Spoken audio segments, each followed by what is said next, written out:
Most important question की जो series चल रही है उसका आज तीसरा सवाल करते हैं।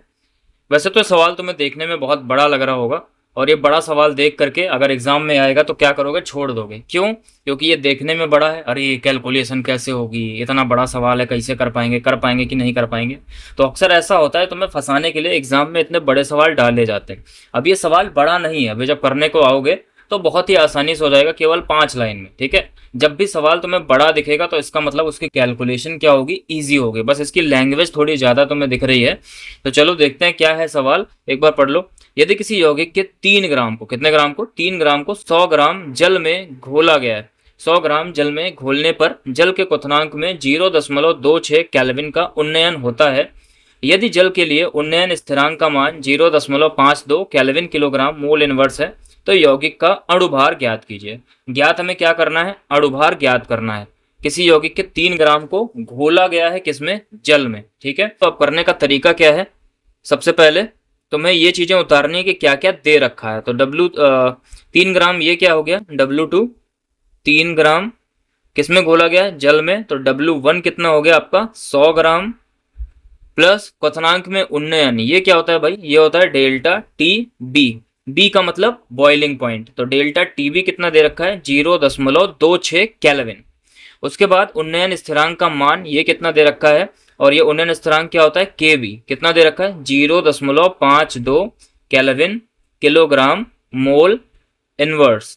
निकालना तुम्हें क्या है, अणुभार। अणुभार का मतलब क्या निकालना है, M2 यानी कि विलेय का अणुभार। अब देखो विलेय का अणुभार निकालने के लिए हमारे पास एक फार्मूला है, और वो फार्मूला क्या होता है, M बराबर KB/W2 गुणे 1000 और नीचे बटे में डेल्टा TB इंटू W1।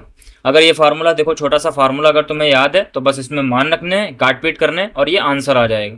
ठीक है, तो कभी भी न्यूमेरिकल को देख करके घबराना मत, हमेशा उसको लगाने की कोशिश जरूर करना और फार्मूले जरूर याद रखना। फार्मूले याद हैं तो आसानी से न्यूमेरिकल कोई भी हो जाएगा।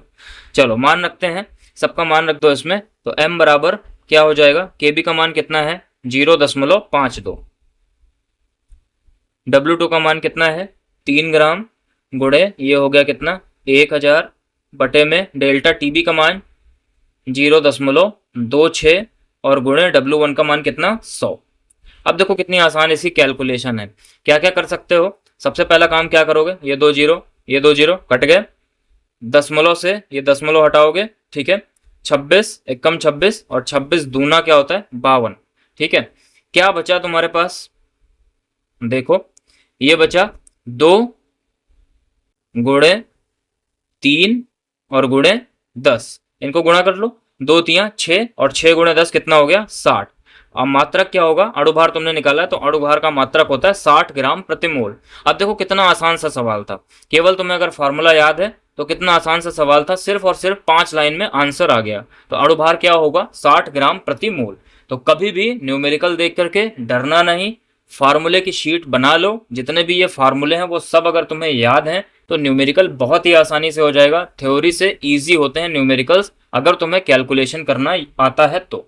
ठीक है, और अगर तुम्हें ये समझ आ गया होगा, आसान सा न्यूमेरिकल है और बहुत इंपॉर्टेंट न्यूमेरिकल है। इससे रिलेटेड, क्वथनांक में उन्नयन से रिलेटेड या हिमांक में अवनमन से रिलेटेड क्वेश्चन हर बार लगभग पूछा ही जाता है, तो बहुत ही इंपॉर्टेंट है।